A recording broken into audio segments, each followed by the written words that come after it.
third eye awakening. What do you see through your third eye?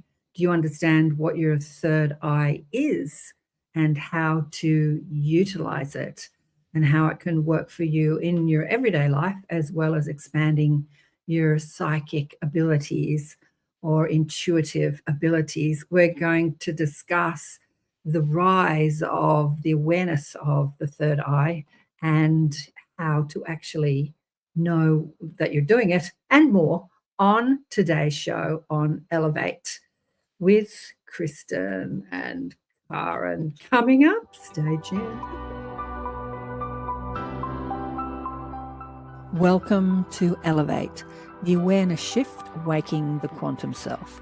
I'm KAren Swain, your host, and you're listening on the United Public Radio Network and the UFO Paranormal Radio Network on 107.7 and 105.3 FM, syndicated radio all over the world.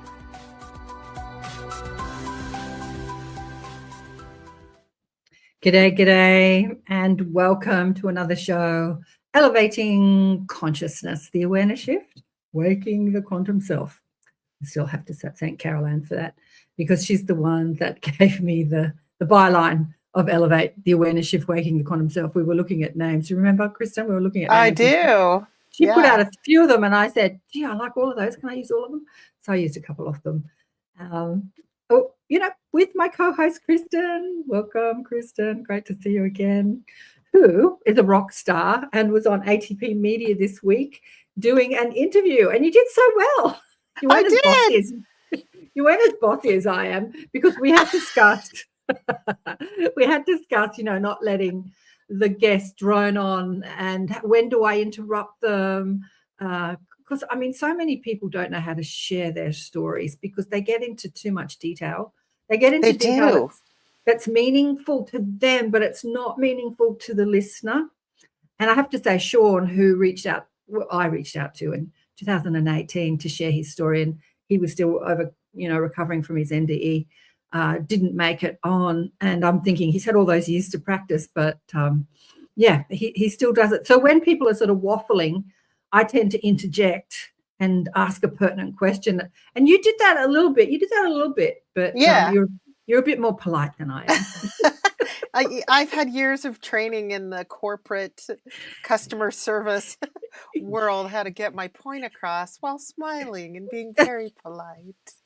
Yes. Hey, Vladdy, hello, Shirley, everybody. Heidi, look at the gang online. I love Shirley. We love you, Shirley. Ooh, yeah, the third eye awakening. She says, yeah. And Vladdy, we're going to talk about what it all means. Hello, KAren, Kristin, and friends, beautiful souls from Colorado, the gorgeous Heidi. Yes. Third eye awakening. Well, a lot of people say when they're becoming aware of their psychic abilities that they have one of the clairs stronger than the other clair.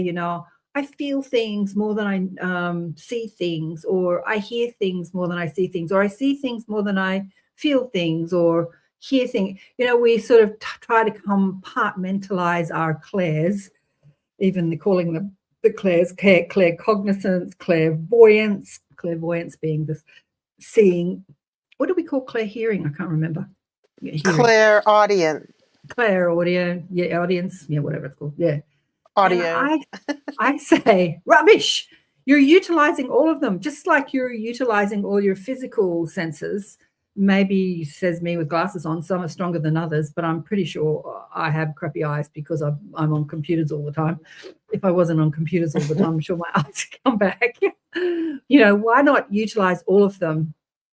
And I'm going to ask you, Kristin, what does third eye mean to you, like from your perspective? I know you said that I can talk about what the church says about the third eye. I didn't even know the church talked about the third eye, so I'd be interested. Well, they don't, but this is one of those things that carried over for me was, and this is just going to the Mormon church. And the Mormon church was founded by a young man who was 15 years old, and he had a vision in the forest when he went to go pray, asking for truth. And in this, the first vision is what it's called. Mm-hmm. God the Father and his son, Jesus Christ, appeared to him and said, none of the churches are true, so go start one and we're going to teach you everything. But what I was taught about that vision is that they were in their magnificent glory and he was not able to see it with his human eyes. And if I were to look upon an angel, I would have to use my spiritual eyes Oh, to they call see it them. eyes. And so I grew up with this thing that like somebody having visions and prophetic dreams, that they were using their spiritual eyes. Uh-huh. And it took a little while once, my chakras, I felt them activate. And when my third eye actually activated, I was like, this is my spiritual eyes, or is it my third eye? But, it's very centralized in the one. And so that's one of those things that it was easy for me to wrap my head around, I guess. Yeah. Yeah. Yeah, that's interesting. Yeah, we use different vernacular for it. Like I was talking about in the movie Powder, he was talking about being telepathic, but he didn't use the word telepathy. He said, I can see what people are like on the inside, is how he used it, meaning he was reading their thoughts and their subconscious thoughts and their thoughts. Yeah, we use different vernacular, their spiritual eyes. Yeah, but in truth, we are all utilizing our third eye all the time. All the time. And when we talk about third eye activation or third eye awakening, it's really awakening to the awareness that we are and then being deliberate in how we use it rather than just not knowing about it, being uneducated about it. So I used to have a furniture and homeware shop in my early 30s. And I'm very visual. People say I'm a very visual person. I can see things. I can imagine stuff. I can design stuff or pick stuff out of the ether, like download stuff, like draw stuff or design stuff, or that's all part of the third eye awakening. I remember selling stuff to people in my shop, like a cushion, and one woman said to me, can I take this cushion home and see what it looks like on my couch?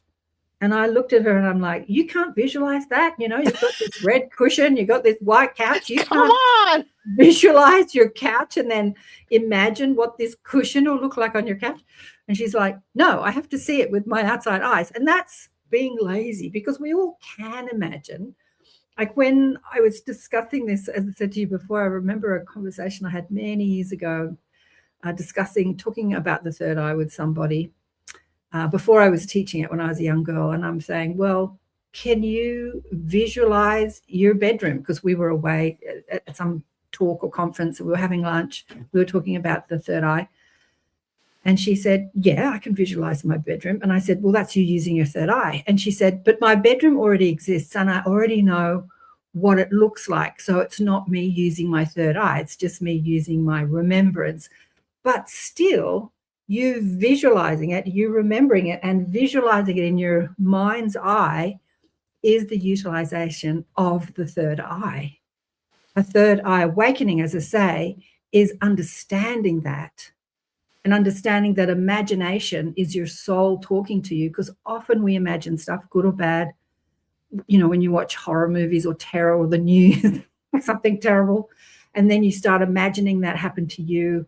Like there's been a lot of shark bites happening in Australia at the moment, and there's all sorts of terror and fear pumped out by the legacy media that wants to keep you afraid of sharks.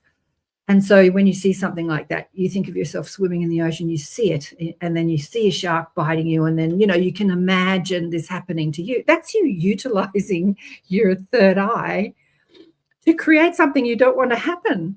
My first thoughts on third eye is the saying, I have two eyes, and to look and one to see. Yeah, Heidi, that's beautiful. I have two eyes to look and one to see.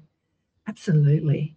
I often think about this with blind people who are physically blind, how they're seeing the world. They're seeing the world often through their third eye. They're seeing the world through their third eye. Yeah, so we're all utilizing our third eye all the time. It's just are we understanding it, and are we knowing what we're seeing? Are we being deliberate in it? Often when you're receiving guidance, as all of us do, they will utilize your third eye. I remember years ago, how old was I? I was in my 30s and struggling to be a, spiritual healer and a single mom raising a kid and, doing all that sort of drama, panic. And my washing machine broke. And this, I called a repairman. I don't know where I found him. A little old guy came and fixed it very, dutifully and didn't charge me a lot. And I was very grateful. And then it broke again. And he came back and he fixed it again and he didn't charge me again. And then it broke again. And now I'm panicking, thinking, what the hell's going on? Why is the universe punishing me? Why is it punishing me? And this little old man that came to fix it never charged me each time he came back. And he came back again. And I thought, something else is going on here that I'm not looking at because I'm in my drama. I'm in my, I can't afford this, oh, poor me story, Yep. pity. So I sat in my little garden because the laundry was under the house. You had to come outside to go down into the house, outside the laundry in the little garden. And I asked my guides, why is this happening? What's going on? And I was shown this vision. So this is the guides utilizing my third eye. It was almost like I was inside his colon. It was this massive full color vision being inside the colon. I had been a naturopathic student, so I know what the colon looked like inside and out. And I saw all these ulcers. It's almost like I was a little orb inside this colon looking up at all these. It was so vivid. Wow. It was so vivid. But it didn't come with any information. It was just this visual. And so when I'm looking at it, me, as I teach this stuff, I always say, if you don't know what you're looking at, ask. So I said, what am I looking at? And they're saying, you're looking at his colon and he has ulcerative colitis, colitis, ulcers in his colon. So after he fixed the washing machine for the third time, I told him who I was. I told him I was a healer and asked if I could do a healing on him. And he said, oh, I can't be sick. I'm not allowed to be sick. He said, years ago, I had a lot of my colon chopped out because I had the ulcers in my colon. But my wife is very sick and I have to keep working to support her. Oh.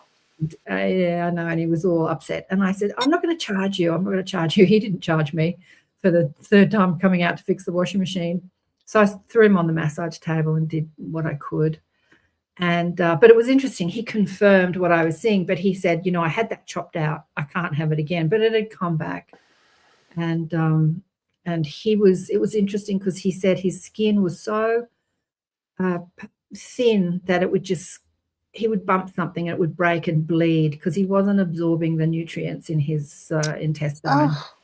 Because of the ulcers they're in his small intestine as well as his large intestine. He was riddled with them. But it was incredible to see that, Kristin. It was like being a little atom inside the colon and looking up. That sounds like an old-fashioned Disney movie or something like that. Fantastic Voyage. Yeah, exactly. Reminding me of. So are you saying he had to keep coming back so you could heal him? Is that why the washer kept breaking?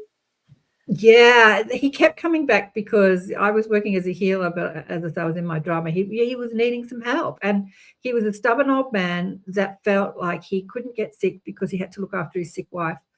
And so he wasn't seeking help. And the guides sent him to me to get some help.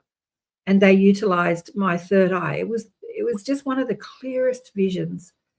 But that's how we can utilize our third eye, is we can ask and then we get an image. An image is shown to us, or it's happening all the time, actually, because we're thinking all the time, we're asking, we're desiring, we're worrying, and we're imagining stuff. Sometimes the imagination is connected to our worry, and sometimes it's connected to our asking. And often we write it off as imagination and pay no attention to it. You know me, when I teach this stuff. Yeah, you do. I say to people, what did you see? And they'll go, they've already written it off. No, that didn't make sense. Like, what was the first thing that came to mind? Nah, no. And then I, harass them until they tell me. And that, because we don't trust it. We haven't been taught exactly to trust our imagination or to trust that we're being guided. And a lot of people will say, I don't see. They say, but I feel. And then I say, okay, well, tell me what you're feeling.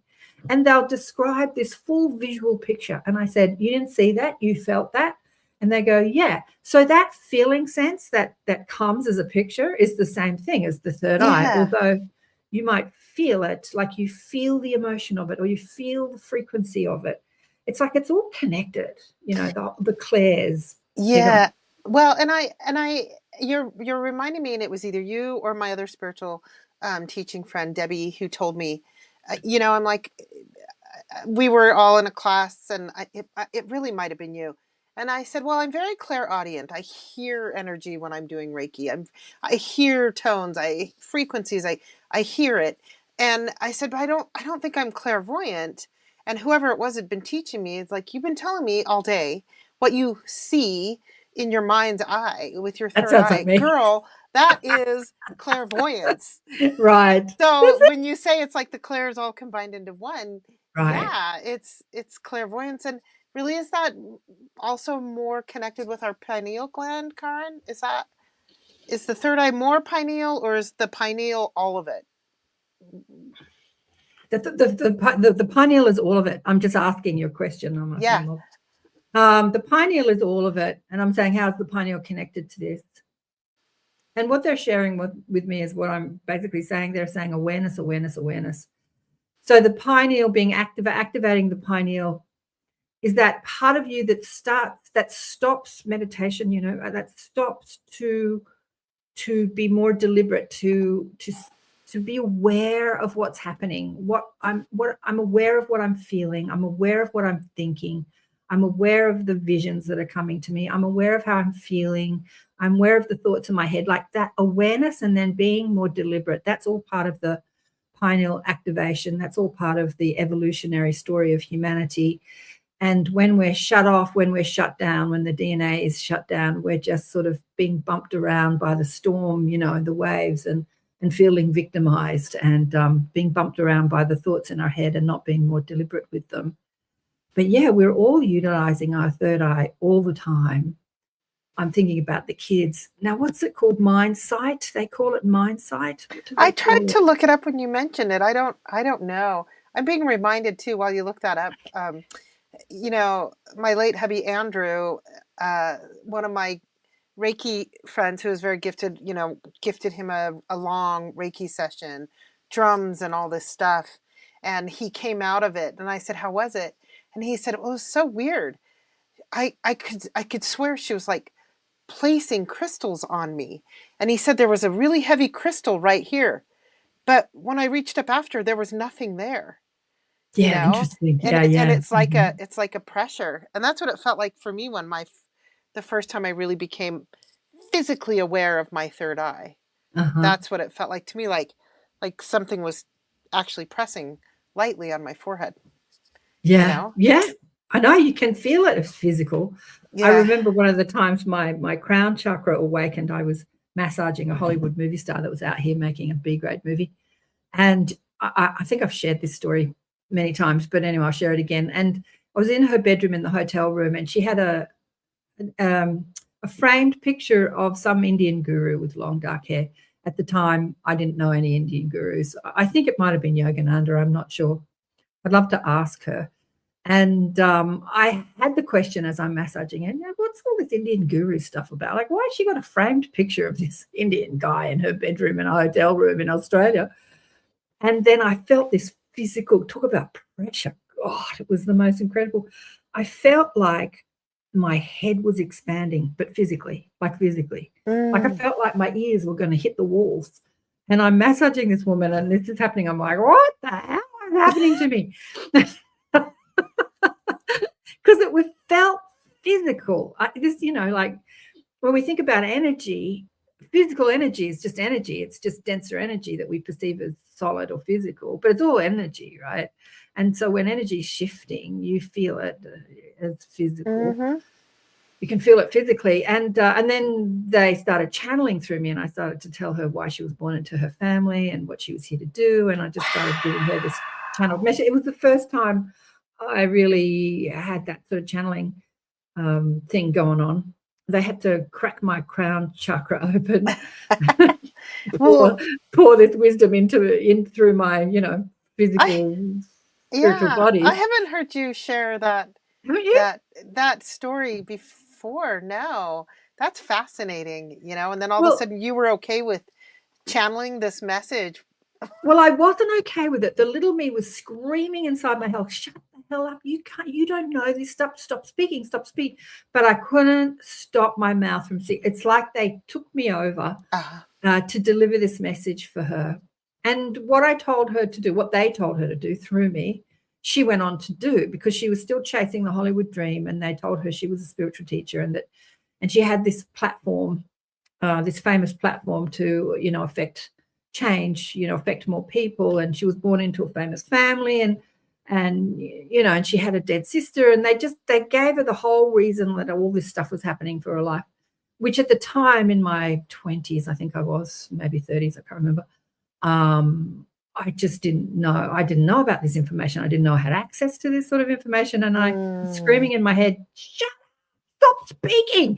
And anyway, I left, and she was like, oh, that was great. That was really great. But she didn't know I was channeling. I didn't know I was channeling. She just thought it was me talking to her, because when I do channel, it just looks like me talking to you. And I left, and I was like, in the car going, what the hell was that all about? And I had a headache for 3 days. And I remember I went to my acupuncturist, and I was telling him about it, and, heal me, because I had this throbbing headache, because my physical structure wasn't up to speed with the amount of energy that was flowing through me at the time, because I was still young and criticizing myself and unsure of myself. And not that any of that completely goes away, but it was a lot more potent in those days. And I wasn't a vibrational match to the energy. And so my physical structure sort of was hurting afterwards. Can I tell you what vision I just got in my third eye for you? Yes, please. That you went there, and her guides were with her, or her yogis, or whatever, and you had a certain vibrational frequency, and they said, all right, are we going to use her? Let's use her. And they used you. And you had the frequency, even though the rest of you hadn't caught up. That's exactly, I just got this whole huge third eye vision. There you go. Yeah, there you go. know? Yeah, and getting back to the third eye, when people do tell stories, as we often do, you visualize it as people are speaking. Like, you visualize it. And even when you're speaking to someone on the phone and you don't know what they look like, before we could see people on phones, and it's like, what do I look like? And then you start visualizing it. And sometimes you can be way off. You can be completely wrong. But I remember years ago, again, doing a course, which I use when I might teach my students too, of this guy teaching us about our third eye ability. And he said, I'm going to think about somebody. He was doing it in just a little group. I think it was one of the Academy of Lights that I was facilitating, and he did this little exercise with us. I'm going to think about somebody, and I want you to think about and describe to me who I'm thinking about. It's going to be a friend of mine. Now, as you don't know who my friends are, what that person looks like, but I want you to pick the first thought that comes to mind, and it might be a friend of yours, and you're being given the image of someone you know. It might be an actor, it might be a friend of yours that is similar in look to what I'm visualizing in my mind. I guess he was sort of teaching us about telepathy too. And he would go around and he would ask people to describe what they're seeing. And they would describe friends or people they know or people they've seen. And then he came to me and I was describing somebody I knew. And he was like, whoa, that's so spot on. But I wasn't seeing his friend. I was seeing the what I was given by my guides that were very similar to who he was visualizing. I thought that was a great exercise. Interesting. Yeah. Let me pull up this comment Heidi made. I've had an experience in a class. We were reading each other's auras. I said brick red, which I thought was kind of rude and not a pretty color, but it 100% resonated with the girl I was reading. Yeah. So yeah, you just have to trust whatever that is too. Trust. Yeah. I remember Sandra Champlain talking about this. The first time she did a course, and she was blown away at how she had described something that was spot on. At the early part of the course, she was seeing something that was spot on to the other person. And then she got really confident and cocky, and she started visualizing all that stuff. And she said, and she was wrong for all the other times, but she was right the first time. And she's like, she scratched her head and she's like, how come I couldn't get it right the next time when I was right the first time? Yeah. And I thought about that. I listened to her say that years ago. I thought about that and I said, yeah, what was going on there with her? And I think that's when the intellect takes over. Because when we think, now I know how to do this, we try and control it with our intellect, with our mind, instead of allowing it to come. Yeah. And instead of being an empty vessel and just allowing source, soul, spirit to put inside your cup what they want you to see, to put inside your vessel, we start being more controlling and we start making up stuff like we start making up stuff which is not accurate. And the clue to all this is to relax and let it come. Relax and let it come. Relax and let it come, instead of trying to make it happen. Yeah, go on. I recall sitting in one of your trainings with us with the Inner Sanctum a few years ago, and we were to get in touch with our galactic team or our higher team, like you call yours the mob. And I connected and I was taken up an elevator. I don't remember if that was part of your vision. I just know my stuff's always quite mechanical and stuff and abstract like that, not like beautiful flowing grassy knolls. My stuff's always like up an elevator and in a big empty room. But there were all these beings in there, and I'll tell you, they're very odd looking and they don't look like anything I've ever seen, although they're not ugly, but they're odd looking and they're very beautiful and loving. But I would have never imagined that in my whole life. Yeah, exactly. I really want to draw a picture of it so I could, see it out there, but I'm seeing it again, clear as a bell. And they're my team, my group or whatever. And they're really weird looking, and I would just never imagine that. So that was a validation to me. Yeah, because you couldn't have imagined the connection. Yeah, that it wasn't my imagination. And you wouldn't want to imagine that either, because maybe you want them to all look like 9 foot tall, beautiful Palladians or something, rather than these really exactly crazy looking ETs. Yeah. So when people are like, "Ooh, so what's your connection? Are you Palladian or whatever?" I'm like, I don't even know who they are, what to call them. I just know they're interesting looking. They're interesting looking. Yeah, think about the trillions of life across the cosmos. We can't just stick to the Palladians. Rachel says, when we think too much about it, the filters kick in. Rachel, hello. Yeah, we haven't seen you for a while. Yeah. Thank you, darling. Well, she always likes everything I do on Facebook. She's such a superstar. Yeah, thinking too much about it, but they do utilize our mind. And the thing about the third eye awakening, just like that vision I had of the sick washing machine repairman, you do when you see stuff, because a lot of people, as I said before, will say, I'm much more visual than I am clairaudient or clairsentient, and they rely on one clair. But even though you can see images really clearly, and it can be in full color, and it can be like, it's like you're in a holographic environment, sometimes you don't know what you're looking at. Like, you didn't know what you were looking at when you were taken to that realm where all those weird looking ETs were. And so you have to ask. And when you ask, you get that information to you in the form of thoughts, or sometimes it literally feels like someone's talking to you. So you hear a voice, or you just hear your own thoughts, or you have a knowing. What do you call that, Claire? Where you just know, like you get a download. Is it clairsentient? I believe it's clairsentient. I think that's clairsentience, like when you feel it. Oh, claircognizance. Claircognizance. There you go. Yeah, just say a knower. You're just a knower. That's so much I'm a easier knower. Yeah. pronounce. Yeah. So I love the just knowing, because that's such much more efficient way of receiving information, rather than seeing it and then having to work out what the hell am I looking at, and then listening. Like, you just get this full download where you just know everything all at once. It's so bizarre.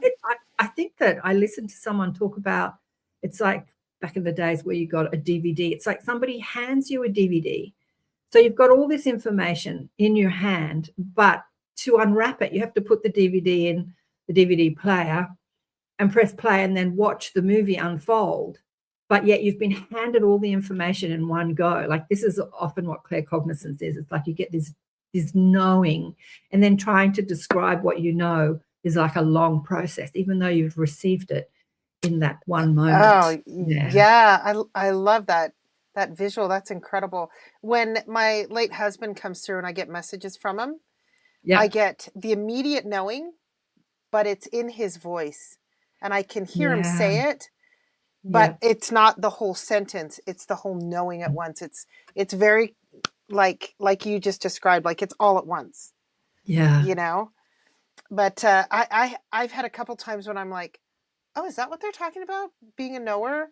Because I've been doing that for a long time. Like, I went to go see Suzanne Vega. Do you remember Suzanne Vega, the folk artist? And I went to go see her in concert a few years ago.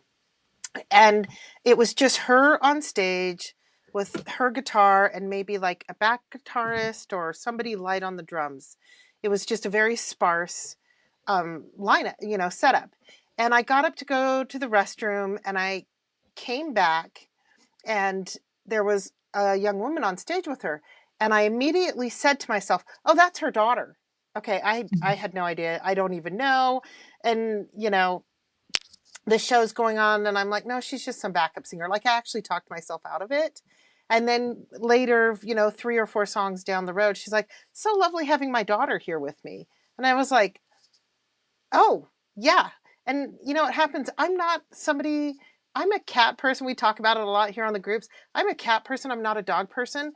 But I started to find like somebody will walk by with their dog and I'm like, oh, that's a such and such dog. I don't know how I know that name. That's a blue heeler. I don't even know what that is. And it's a female. And I don't know why I'm getting that information. I just do. And then, I won't even engage with the person because I don't want the dog to lick me. And somebody that I'm with will engage with the dog and they'll start finding out it's a blue heeler and it's a female or whatever. And so that knowing is so fast. And it's even so fast. When it's unexpected, not even when I'm searching for it. This is something I find, I'm going to get to your question in a moment, Vladdy, but this is something I find confusing about receiving. It's better now, but when it first started happening, receiving information from spirit, it's so fast and it comes all at once. And then trying to find a way to get that information out of your mouth in a way that makes sense to people. I still do this. I receive so much information, I often don't finish my sentence because more information's coming and I'm desperately trying to keep up with the information that's coming. There's no way I can keep up with the speed of the information coming. And when I was online with the Galactic Gals yesterday on Twillo Talk, Hannah was saying, she's like, stop talking all at once. I'm listening to you, but you're talking all at once. And I laughed because I remember saying exactly that to the guides. I was doing a session with someone years ago and I felt like I had a whole room of people screaming at me. All her guides were trying to get all these messages through. And I'm like, okay, stop, one at a time, please, one at a time. I have a friend, and now then we can get to Vladdy's question because it's fascinating. But she's an astrologer friend, and she just does it for fun, and she's always checking up with me. And then she gets messages, and she'll go, "Okay, give it to me in words. I can help her understand it." That's like she'll stop and say, "Give me the words to help me, understand." Yeah, because she's getting the message, but she can't put it into words. So into words, yeah. So Vladdy's saying here, do you feel a difference between utilizing your third eye and using your imagination, or would you say it is the same? I would say it is the same. Your third eye is your imagination. Your third eye is you seeing through your mind. But having a third eye awakening is knowing or being aware of what you're seeing and being more deliberate in utilizing it. So we all imagine all the time. And I don't know if you're on at the beginning, Vladdy, but I was saying that usually we imagine things we don't want to create in our life. Like we'll watch something horrible and then we'll imagine that happening to us. And so we're utilizing our third eye, our powerful visualization to create, to image, to create something that we don't want in our lives. And this is when people say, when terrible things happened, I would never want this to happen to me. But have you watched a lot of stuff or had conversations where it's happened to others and worried about it happening to you and seen it happening to you? And it's like, yes. And then not being aware of how powerful your mind is. So I would say that your third eye and your imagination is the same, but the awakening is understanding how to be more deliberate, how to stop the worried thoughts being visual movies in your head and, creating whole movies of disasters in your life. What if I go broke? What if I get sick? What if I get old and can't do this? And then I can't do that. And then I can't do this. And because the thought and imagination is so connected, we're imagining all the time as humans. We're utilizing our third eye, our mind's eye. We're seeing stuff all the time. Well, having an awakening is being aware of how powerful that is. Yeah, and wouldn't that be the collective consciousness? We're all visualizing the same thing. Right, and so that's how it's manifesting in a way. This is what Heidi says. My exact thoughts, I was wondering the third eye awakening could be when I experienced colors, visions, more clarity and such. Yeah. Yeah. The first time I went to see you read my thoughts, Karen. Yeah. The first time I went to see a past life therapist, I went with my girlfriend, who's the one that died at 36. So we're in our early 30s and I'm dragging her around to all these things. She's not really interested in it, but she was intensely psychic. She just was too seduced by life. She married a rich man and there were things to do, there were clothes to wear and parties to go to and, drinks to drink and food to eat and places to visit on earth. And I'm into all this stuff. And I'm into all this stuff and dragging her around. Anyway, and I didn't see anything. I remember he took me through this hypnotic process. But what I saw as I lay there was just swirls of colors and colors and colors and colors. But I didn't see anything. And she came out and she said, oh, I saw this. And I was a woman and I was in this and then I was that. And she's telling me all these stories of all this stuff that she saw. And I'm like, whoa, like she just did it really quickly. For me, it didn't work for me the first time in that I didn't see any past lives. I just saw swirls of colors and colors and colors. And I came away really disappointed because I wanted to sort of have more knowledge into my past lives at that point. Again, I think I was in my early 20s. And she saw all this stuff. And then when she came out of it, she said to the guy, yeah, but I could have just been making all that up. And the guy was really pissed off. It's like, did you make all that up? But I don't think she understood. You don't make it up when it just comes to you. That's not you making stuff up. I've had this discussion often with Mary Rodwell, who takes people into hypnosis. And they say some stuff, this amazing stuff comes out of people's mouths, what they're seeing and who they are on other planets and why they're here and people creating universes and planets and all sorts of stuff. And she said, you don't make it up when it just comes to you. Yeah. Making up something is, if I say to you, design my bedroom, and then you've got to think about it. What color would you like on the walls? Would you like the walls to be white? What about blue? What about green? Like that's making stuff up. That's using your creative process to think. But when you relax and vision just comes to you, vision, and it comes thick and fast, that's you.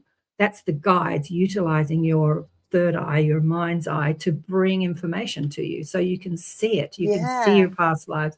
You can see your future lives. You can see other dimensions. You can see into the other side. You can see dead people. I see a lot with my third eye. I've learned to really trust it rather than saying, am I just making stuff up? Yeah. I've had,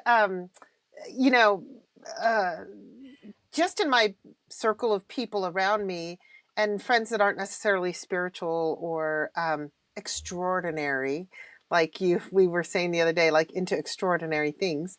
But they'll be like, oh, I'm not sure if I'm getting messages from, my father who passed away or, my sister or whatever. And I always do similar to what you say. And I'll say, if I start thinking about them or I feel like they're talking to me, it usually drops out of nowhere. Exactly. Just clean out of nowhere. I said, if I can follow the thought, like, oh, I saw that billboard and it made me think about taking the train.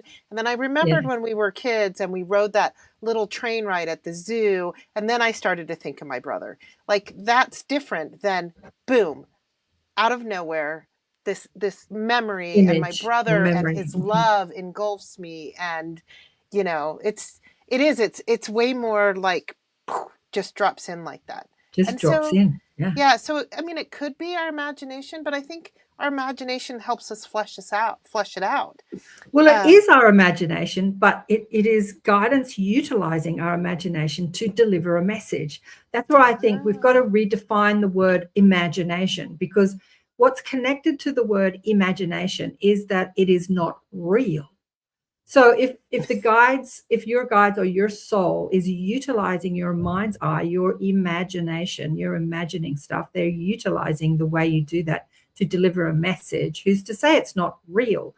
A lot of people who are dead, have had near-death experiences, often speak about being in other realms with other dead people, whatever you want to call it, spirit, and they say it was more real. It was more real than this world.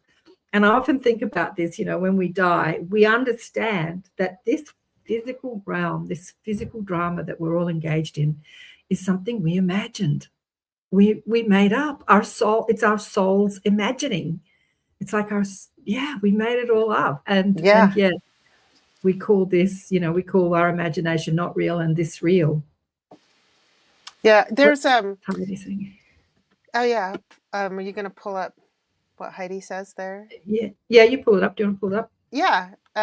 If you want, I'll read it. I had always thought that what I saw in my mind's eye was memories of movies or experiences, or even pareidolia, where you see faces and clouds and such, but I've learned to trust it.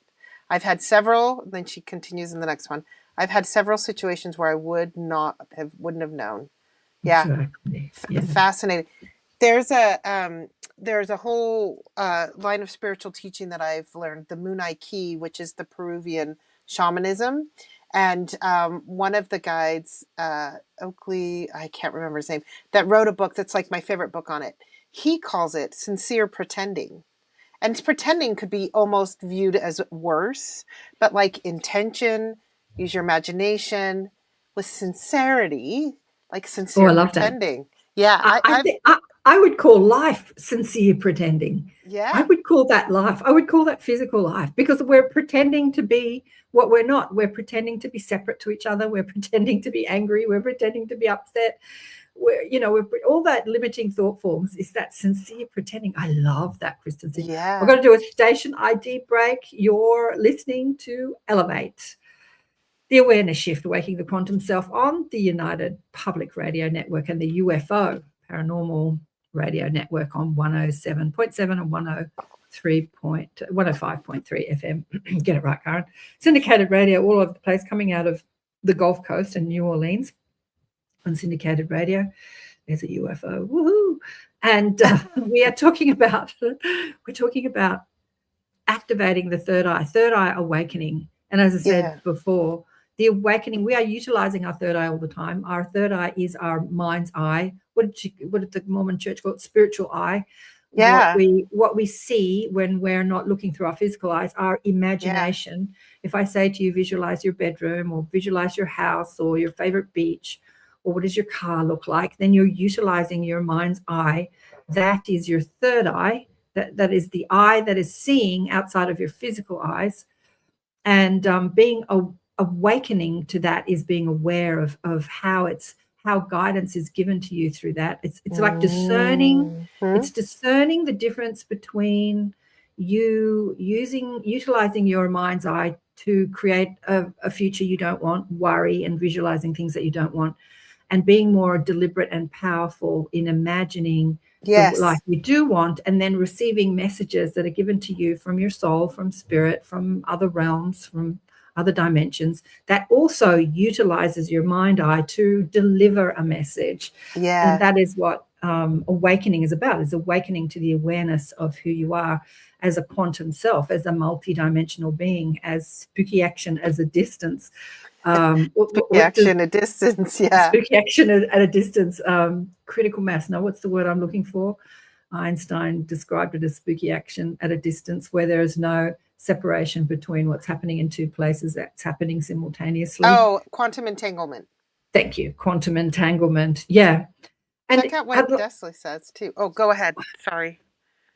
I'd just like to say to people who are listening, we've got a lot of comments. I'm not looking at the comments.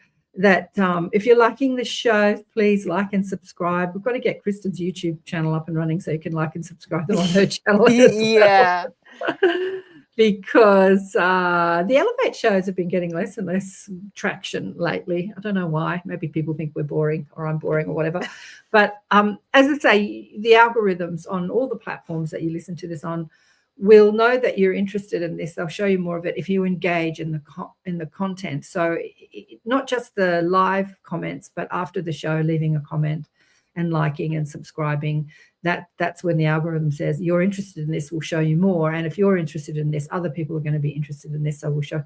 So it's a way of spreading this knowledge, because what we're doing now is I'm just teaching people for free without charging you on these shows. Yeah, and the intention was to start this more as a Q&A type of platform, the one during the week, and that's where Desley's got a question. That's why I put it up, which I think is a really good question. I see energy everywhere, and when I go to bed at night, the picture show begins, and the downloads of the grids and the glyphs, swirling, pulsing colors. Why only at night and not during the day? Yeah. The first thing that came to mind, Desley, was that is what you believe happens. That's also an agreement that you've set up subconsciously with your team. At night is a time where you can pay attention to it, focus on it. Maybe during the day you're busy, you're doing things, you're seeing clients, you're busy. You can change that agreement. It's an agreement that you've got. Also, at night, when your mind is rested, is that time where you can utilize, you can be more aware of guidance. When we're awake during the day in our beta brainwave, where we're thinking about what to do next and what to say next and where to go next and what to buy and who to talk to, and we're in that sort of intellectual mind. It's harder to penetrate that mind than it is the rested mind, the alpha theta states. When you're in a more rested state, you have access to memory alpha. Then you drop into a theta brainwave. Often that happens just before we go to sleep. We drop into a theta brainwave just before we go to sleep. Often I do anyway. Often when I'm falling asleep, I'll feel that absolute bliss where I drop in frequency. And I'm just in this, this feels so good. And then bang, I'm out. And I want to be conscious of feeling that energy more, like, this is so nice. And then I've lost it. But it's like sleep allows us to drop into that. So at night your mind is more rested, so you can pay attention on the messages. But you can receive them anytime you want. I know you do. Desley's pretty in tune. She's in tune. Yeah. The thing about having a Q&A is all my people that watch the shows are so tuned in. They don't have any questions. They just want to tell me. They just want to tell me how it works for them. They're not asking questions. True. They're sharing stories. Yeah, you love that moment too. You know that moment, Shirley, where you're just falling asleep. I notice it so often, and you move into a different frequency. Yeah, I felt that like bliss. Yeah, I felt that since I was like 10 or 12, because I don't sleep a lot and I have trouble falling asleep, and so I've been very aware of when that moment comes. And only in the last couple of years did I realize that's a very spiritual place to be. Even though I noticed it many years ago, but I do feel it's quite that hypnagogic. Like I can start getting messages. I don't know if theta, beta. I need to study those, but I love the way we use the word spiritual. To me, everything is spiritual. There's nothing that is not spiritual on this planet. Nothing, even the most heinous thing. It's all spiritual because we are spirit having a human experience. So everything is spiritual. But I know what you mean when we utilize the word spiritual. It's almost like utilizing the same word. It's a very aware place to be. We're more aware of who we are as energy, as spirit, as multidimensional. It's a more aware place to be. That's what awakening is all about, the awareness shift, waking the quantum self. I love that title. So do I. And quantum meaning like my huge expansive self through the whole universe. Yes, right? Like the quantum entanglement. Like we are entangled in or throughout time and space. We are physical and non-physical. We are galactic and human. We are past, present, and future all at once. We are quantumly entangled with source energy.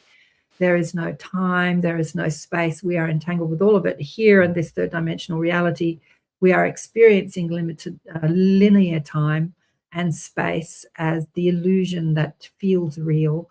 But as I say, often when people move to the other side or when we die, we understand that this is the dream and that that is the reality. But while we're here, we're believing this is the reality. Yeah, this is real. We always say, what's real? What's real and what's not real? All the scientists, that's not real because you can't prove it with a ruler. But you know what? See this little thing in my hand? Like, I have this belief that, it sends messages through energy, all the Right. way that I could actually call you on it right now.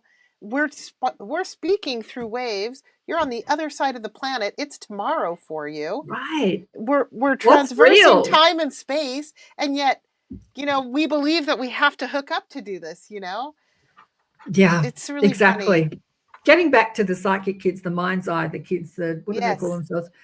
Shirley says here, the illusion is so, so real. Isn't it? Well, we make it so, so real unless we don't. Yeah, so the third eye awakening is being, reported. I don't know if I first saw it, but Caroline Corey showcased it in her movie documentary Superhuman. I'd seen it before then, but she went into it where the kids, not just kids, there are people all over the planet doing it, but she was showcasing the kids are seeing only with their third eye. They're reading books. They're playing sport outside. They can see everything through their third eye. What I loved about this is it's fascinating to see that. It's fascinating for the kids to see that. But I loved what Caroline brought to the documentary in that she had a friend who had gone blind during her adult life. And she taught her to do this. And now she could see, not through her physical eyes, but she could see everything around her through her third eye. I just loved that. So she could see again, but not utilizing her physical eyes. So what we do when we're outside of the physical body in an outer body experience, as we all are at night, often people would say, I had 360-degree sight. Like I didn't have to turn my head to see anything.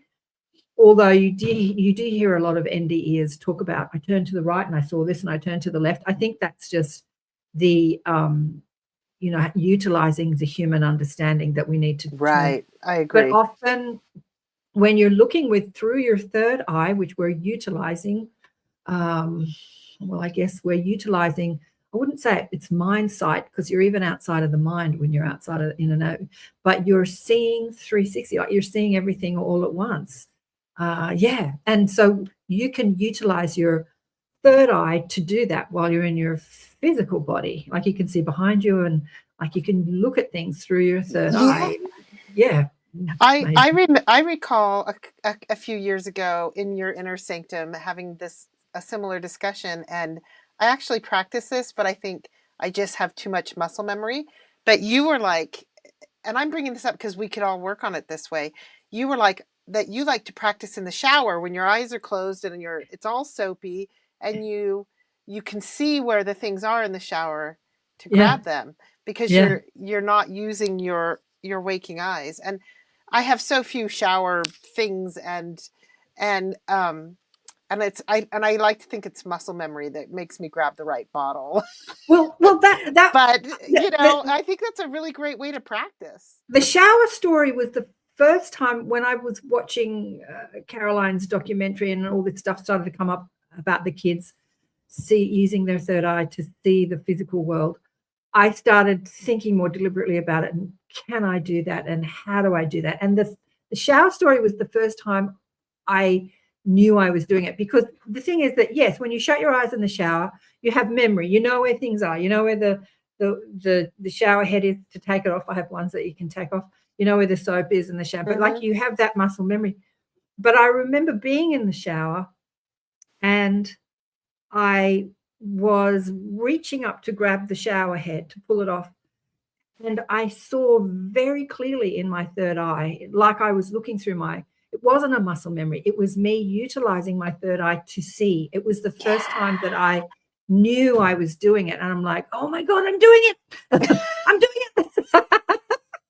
But I haven't practiced it and I don't do it often. I should practice it more. I'd like to practice it more. I'd like to get proficient like the kids are. But, you know, we practice this stuff when we need to. So like that woman that went blind, that friend of Caroline's in the documentary, she needed to do it and she did it because it was a necessity, a need. And often when we have necessity and needs, we're more committed to it, whereas I'm not committed to it as much now. I love using my third eye to see into other dimensions and past and future and to access guidance rather than to see the world around me that I can already utilize my physical eye. So why bother using my third eye? Yeah, what did you want to say? Oh, and I would love to have a discussion on this. Remote viewing, is that all remote viewing is? It's just... Yeah, of course. Absolutely. Yeah. Absolutely is what it is. Yeah. When I was, during the Australian fires, I often think about this. I was in the shower worrying about the animals being burnt. When I say the Australian fires, we've had worse fires this year down in the southern part of Australia, down in Victoria, that we had in 2019, 2020, when the world was worried about Australia and all the animals and the koalas were burning and everything. And everyone was worried about the poor little koalas burning. So I was in the shower worrying about it, and I was taken to a ship. So I'm in the shower feeling the water run over my body. And I'm aware that I'm in the shower. Like I never at one point left my body and was unaware of where I was in my physical circumstances. But I'm out in space and I'm looking up at this ship and it's tilted. The space, I don't know why it's tilted, but and I'm looking at the underneath of this ship and I'm just at awe at how beautiful it is. I'm like, oh, what? I didn't know that. It was so beautiful. So I'm out there. So what am I doing? Remote viewing. And then I'm inside the ship and I see the greys. They have all the DNA of all the animals all over the planet. And they're cuddling like there are greys in this pristine white environment, like clear, like I couldn't see hardly any furniture. And they're cuddling koalas. And I thought that was such a cute. And they're basically saying, you know, don't worry, no animal can go extinct. We've got it sorted. Some of them we've taken out, we'll put back. But I think I've told you that many of them were wiped out because they had a disease, chlamydia. Yeah, you were saying. But when I came out of that experience, because at no time was I not aware that I was in the shower as this was happening, it didn't feel like I was remote viewing. I don't know, it felt kind of strange. So I asked my guides, what's happening there? And they said to me, you weren't out of your body, but you were connecting to an aspect of you that is out of your body. And I'm like, I love that. Wow, am I? And that aspect of you that's out of your body, that's not physically focused, can, you know, cruise around the universe and look at spaceships and be inside spaceships. Was that remote viewing? Is that a remote viewing? Maybe. Is that what we understand as remote viewing? Or are we just utilizing our consciousness? Because I've done it before. During September 11, time is it?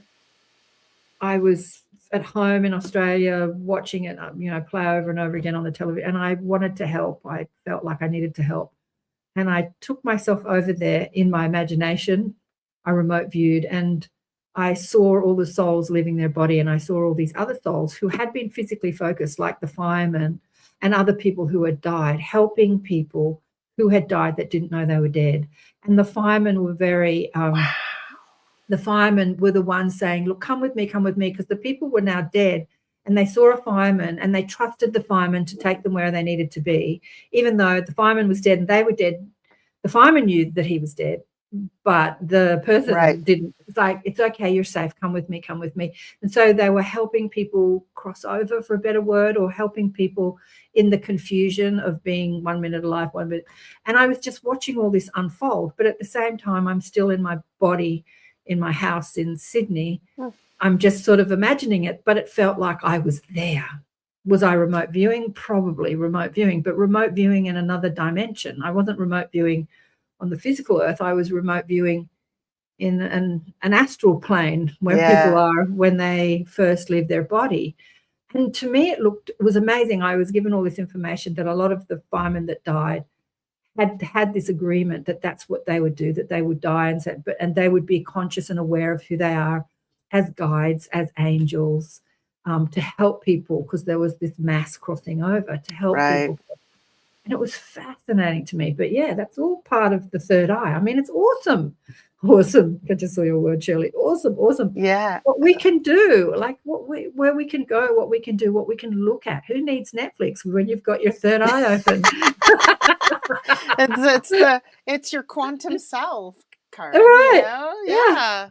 Your quantum self connecting. But it was interesting to me that the guide said there's always a part of you that's not physically focused. It's not in your body that you can connect to, and then utilize that connection of you here and you there and what that part of you sees. Is that higher self then? Or is that different? No, they're saying it's not higher self. It's an aspect of the soul aspect, because the soul is, mighty, and the soul extends itself into different physical forms. But there are, the aspects of the soul are extending itself into the physical realm, the astral realm, the causal realms. Like, it exists in all different, we are multidimensional. We exist in all different layers of reality, and we can connect to those different realms. Often when I'm speaking to higher guidance, I'm connecting to I call it higher. It's not really linear. It's not higher or lower, but more exalted wisdom that's coming through as guidance. It's not really connecting into the astral realms. I'm connecting to a different level of consciousness. Yeah. Thank you for these words. Level of consciousness. Yeah. I'm so excited for that information you just gave me, because that is different than the higher self, which, I can't wait the next time I get into my theta state and delve in. Oh, I love that. Thank you, Maude. Thanks, Maude. Thanks, Karen. We've run out of time. I've got so many stories on this. Yeah, we've run out of time. Thank you, Kristin. That was a great chat. Goes so quickly, doesn't it? Thank you, luscious ladies online. Lots of people have jumped off already. And Vladdy, yeah. And I found out that Sun Dragon is a guy. I keep calling him a woman. Sorry about that. Yeah, you do. He's not on today. Maybe he got offended I called him a woman. But thanks, everyone. And, send us what you want to talk about next week. Let us know. Go to KarenSwain.com or send me an email at questions@KarenSwain.com. Or leave a comment under the videos and ask Kristin and I what you want to talk about. What do you want to hear on Elevate? Questions or things that you want to talk about or stories you want to share. We'd love to hear them. Wow, that does go quickly, I know, Shirley. Big love to all of you. Thanks, Kristin. Bye for now.